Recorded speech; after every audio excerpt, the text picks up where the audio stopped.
There's not an opener. Yeah, there's no opening. No. Used to be music. We're not. Well, there is music on My computer. What are the apps? Apple Castos, Podcasts. like Apple Podcasts, Amazon.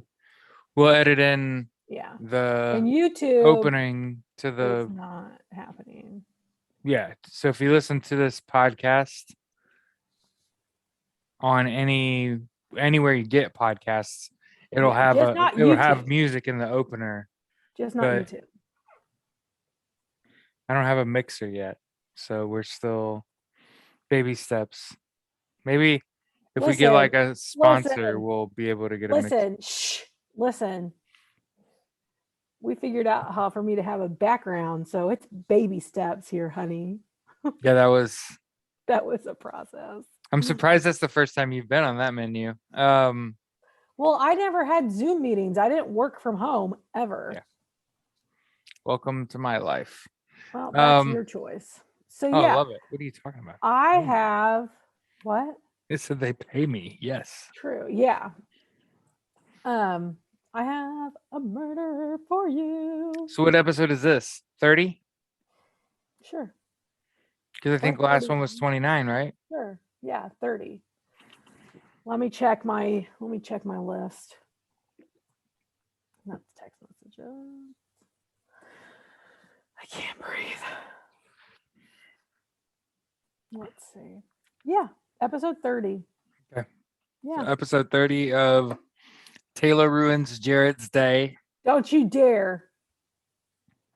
A true crime podcast. No.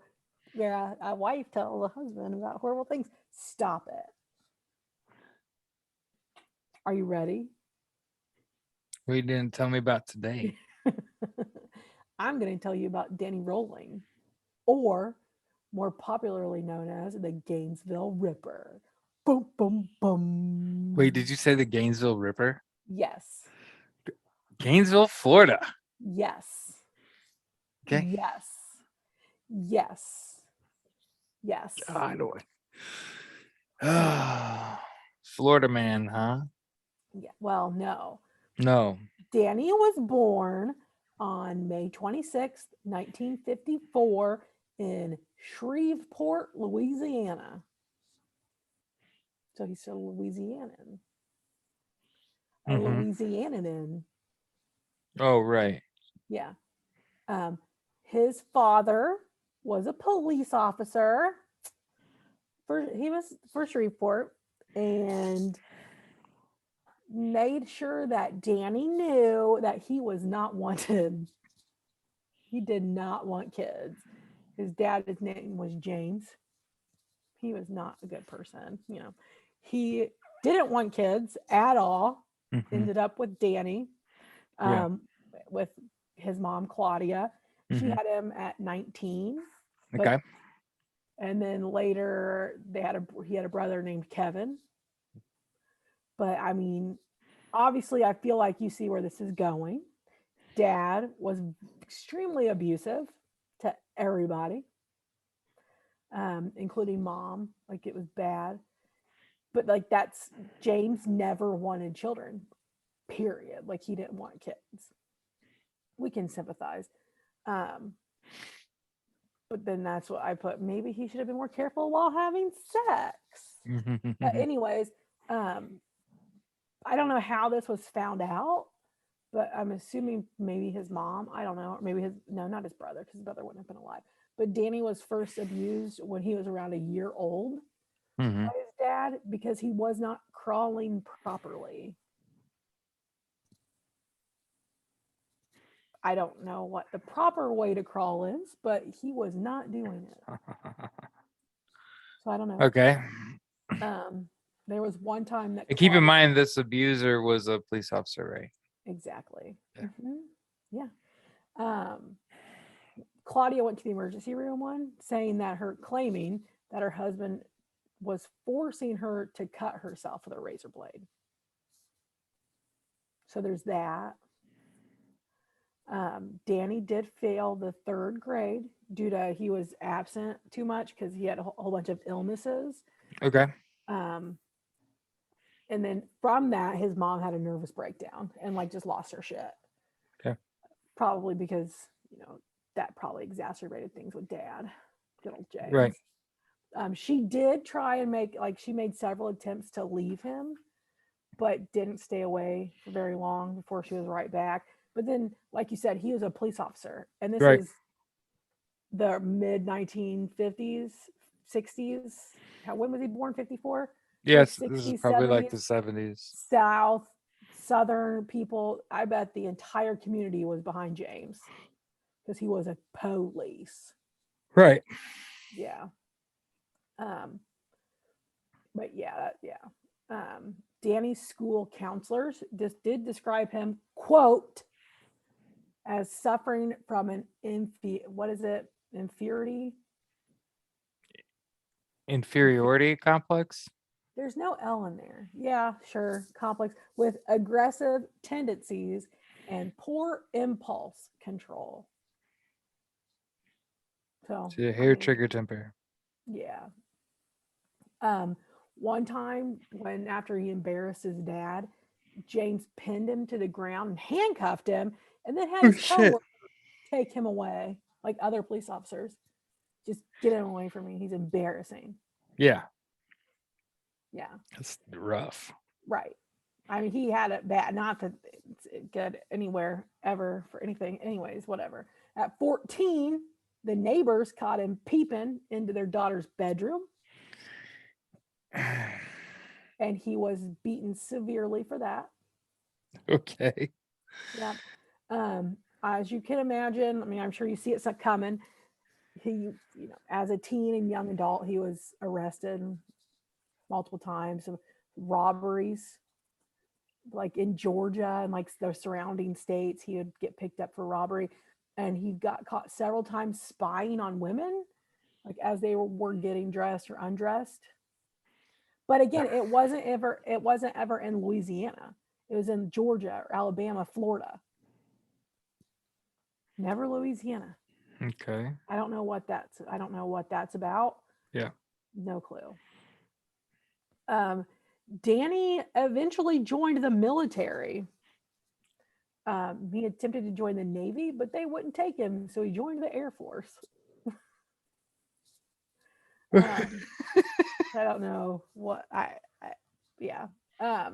He ended up quitting though after too much drug use. Apparently, he had a problem. Okay. But then after his discharge, he got married and tried to live a normal life. Yeah. In 1977, after 4 years of marriage, Danny was 23 and his wife left him.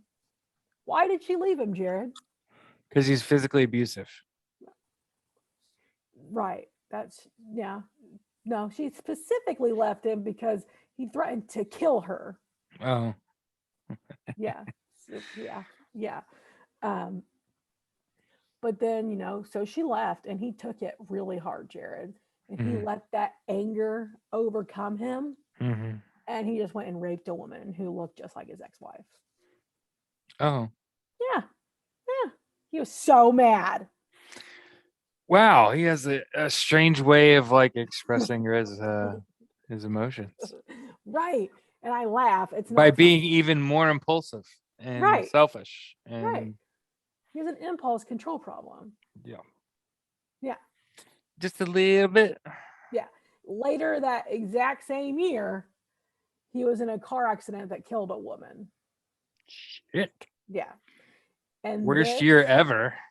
Yeah. And that apparently troubled him like his entire life after that. The woman he killed in the car accident. The life you took, it weighed on you? Interesting. You want to know another thing that's not surprising? What's that? Danny had a hard time keeping a job. Oh, no shit. There was a family argument in May of 1990. Okay. Yeah. Danny attempted to kill his father. Good old Officer James. He shot him twice, and he actually lost an eye and an ear from the 2 gunshot wounds. He almost didn't make it, but he made it. He lived. Yeah, but he made it. Okay. Yeah, he lived.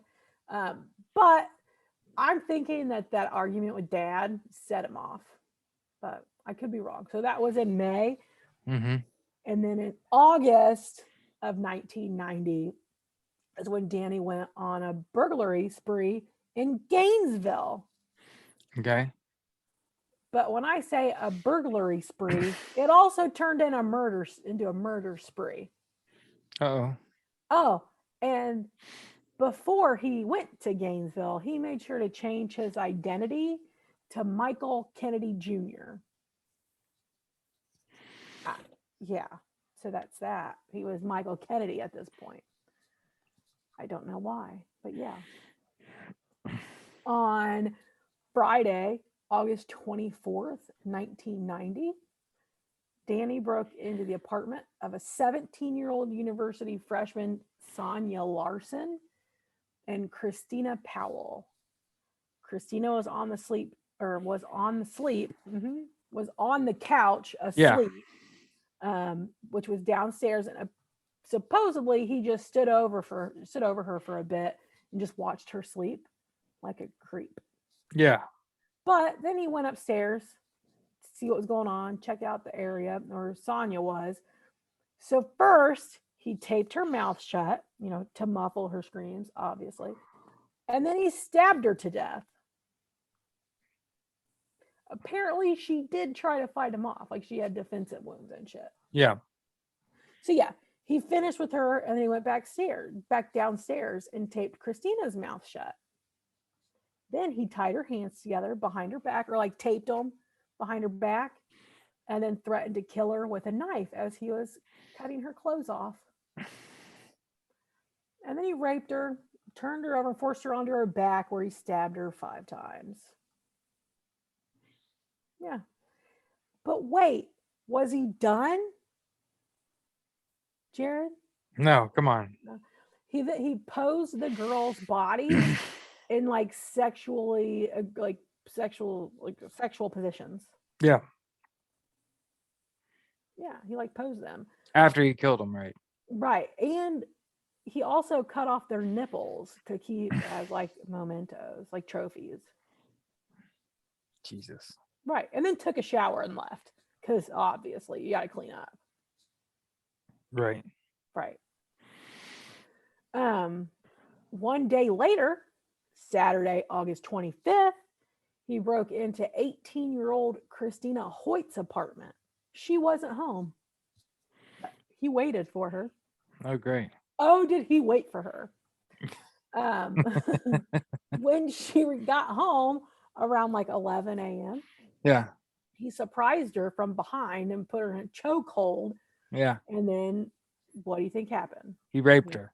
He taped her mouth shut, taped her hands behind her back, and then led her to her bedroom where he raped her, and then forced her again on her back to stab her. And one of the stabs punctured her heart. And then he left. But then when he got back home, which apparently he was camping because he was at a campsite, he couldn't find his wallet.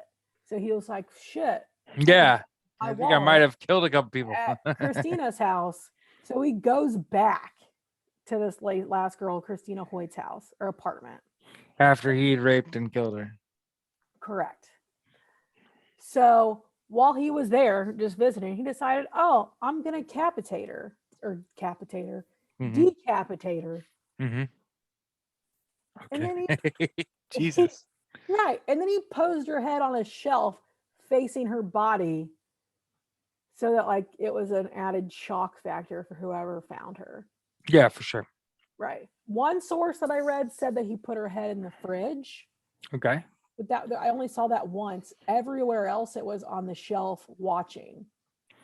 So it was like she was watching herself.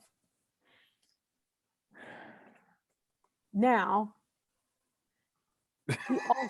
he also cut off her nipples and placed them next to her. He didn't keep them, he placed them next to her. Yeah, that's weird. Yeah.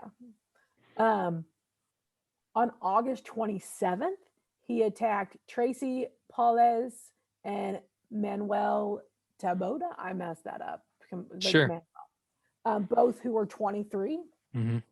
And he killed Manuel as he slept, and then he killed Tracy. He did not mutilate their bodies or pose them or anything like that. I don't even think there was rape. Mm-hmm. So police think that he was rushed or like something happened that he was interrupted. So who knows? I don't know. All of the murders took place within 2 miles of each other around the University of Florida. And then that week, the university canceled because that was a 3-day spree right there. That when it was Friday, Saturday, Sunday, Monday. Right. Wait, what was the 27th? Anyways, but they canceled all the classes that week. Yeah. Students were carrying baseball bats with them. No one went anywhere alone. People were being obnoxious and installing new locks on their doors and multiple locks. They would sleep in groups and one person would stay up all the time. So someone was watching at all times. Yeah. And then by the end of August, thousands of students had left. And then there was several hundred that never came back because they're like, fuck that shit. I want to live. Yeah, right. Yeah. But as you can imagine, Danny's dad beat the fuck out of him and abused the shit out of him his entire life. But he was a cop and he also taught Danny how to cover his tracks. So they couldn't find any evidence to actually tie Danny to any of those murders because he knew how to dispose of the duct tape. He knew how to clean bodies.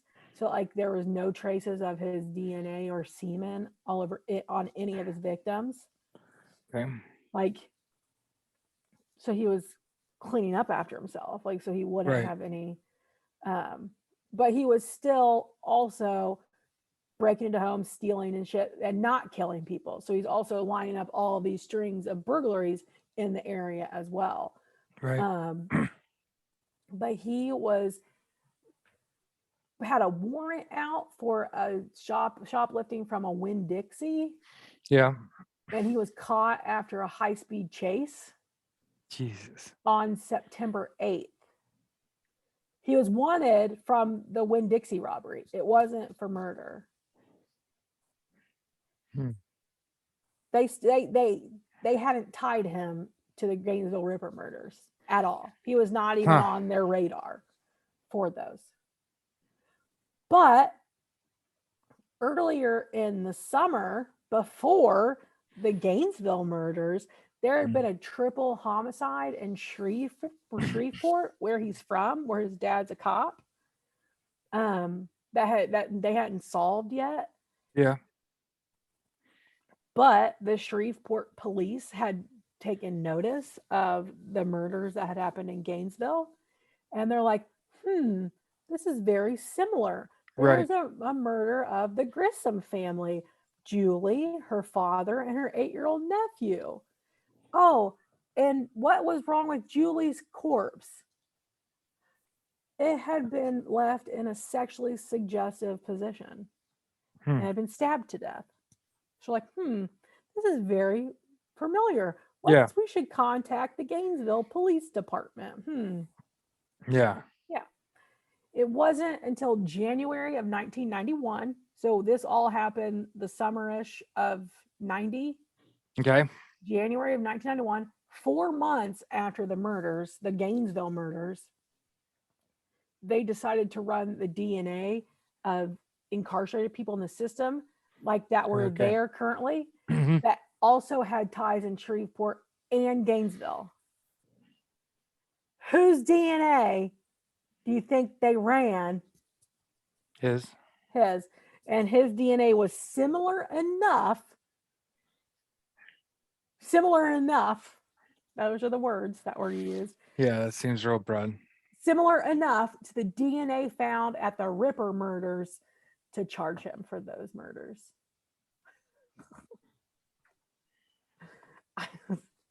So how many total people is he murdered now? 8. He got charged for the 3 in.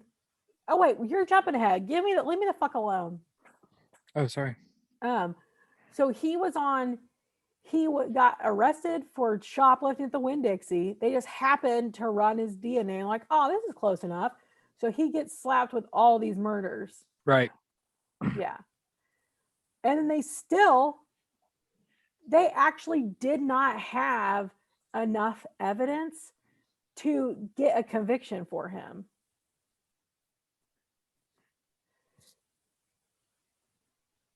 So, okay. They didn't have any evidence. They just had this just similar enough DNA. Right. But then he confessed. But yeah, Danny did eventually confess to being the Gainesville Ripper, even though there was no evidence against him. So you're supposed to be quiet, right? You're supposed to, what is it? Shut the F up as the Right. the commercial with the lawyers Right. on YouTube. Right. Exactly, though. Like, they didn't have anything against him except for the DNA was similar enough. Right. But eventually they were able to get evidence. I don't know. I guess the confession. But yeah, I guess. Whatever. Yeah. Best. But he was executed on October 25th, 2006. So about 15 years later. 15 years later. 47 people watched him die, and they had to double the viewing room capacity, like open it up. Yeah.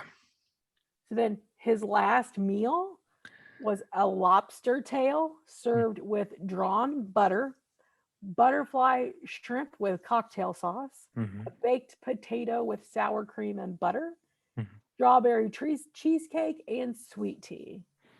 He had it all. Yeah. And then I want to know, what would your last meal be? What will my last meal be? Yeah. What would it be, Jared? So, plate full of white meat, chicken. Seasoned roasted red potatoes. What's wrong with you? Macaroni and cheese, but not macaroni noodles, like thicker noodles. Like baked with like lots of cheese. It's like comfort food. Trying to think of I could just drink water. Maybe like a bottle of Moscato. That's on mine. Like, is alcohol allowed? I was gonna say, let's just get a bottle of Patron. I was thinking shots till we pass out. Tequila, and pineapple sauce. That's on mine. I put mine. I have mine. I have it. What's yours? New York style pepperoni pizza. Okay. A Dairy Queen ice cream cake. Okay. Champagne. Can you have booze? This is exactly what I typed out. Can you have booze? Can you have booze with your last meal? Tequila and pineapple juice. Maybe an edible gummy to start the dinner off. Can I have an edible? Can we get a pre-roll? Can we have some fun before you kill me? Can we just have a little partay? No, but I wonder if as states legalize that, you'll be able to request it at your last supper. Or whatever. Like, listen, yeah, what's my last supper? Just give me a blunt. You don't even need to feed me. I mean, it'd be real nice. Yo, give me a blunt and $20 a Subway. I'll figure it out. No, give me a blunt and a New York pizza. Pepperoni. Yeah. I don't need the fancy shit. I'm with that. Anyways, so this is the Danny Rawlings, the Gainesville Ripper, is what inspired Scream. Right. So that's Kevin Williamson is who wrote the Scream movies, or at least the first one. The Gainesville Ripper. And he studied is the Scream mask. Well, he didn't actually wear a mask. He didn't wear a mask. He studied the murders and the hysteria of a murder on the campus in order to like get his idea and get the feel of it. Like, he spent a lot of time but there was another one too, it was a lady, I don't remember who it was, but he studied these murders to help get the movie. In the movie, I don't remember Scream. I've seen it, but it's been years. Yeah. Was it they made multiple Scream, and then they made parodies of it too. Right. So just the first one. The first one. It was high school kids, right? Yeah. I mean, it's been so long since I've seen Scream, but yeah, basically. And did they leave? Did someone's head get cut off and get left in a fridge? I don't remember it being that ultra violent, but you could tell it was fake. It wasn't like good. Yeah. No, I don't know. It was a movie. But yeah, he was special effects up. Danny was charged with 8 counts of murder. So the 3 in Shreveport, those 2 girls, the 1 girl, and then the couple. 2 counts of underage drinking, 1 count of drug possession, 2 counts of armed robbery, 1 count of robbery, 3 counts of burglary, 1 count of bank robbery. And 8 murders. Right. So what's the difference between burglary and robbery? Well, breaking into a place as opposed to breaking in and stealing stuff.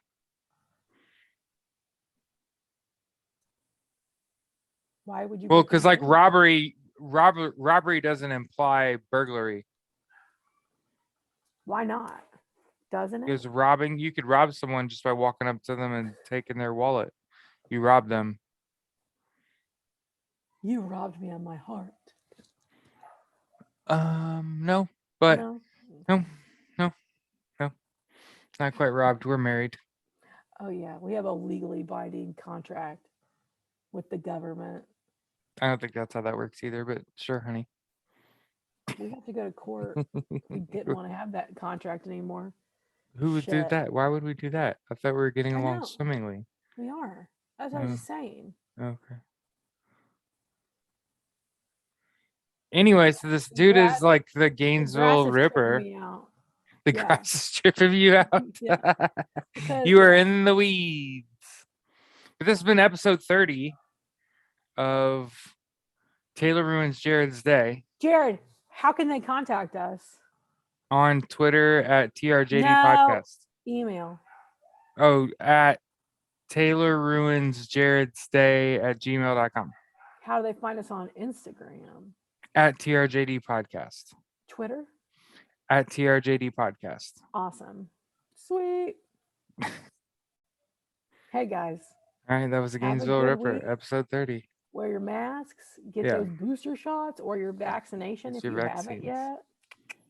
Yeah, go get your vaccine. People are getting it still. It's still here. Yeah, for sure. We're all going to die. We'll see ya. Bye.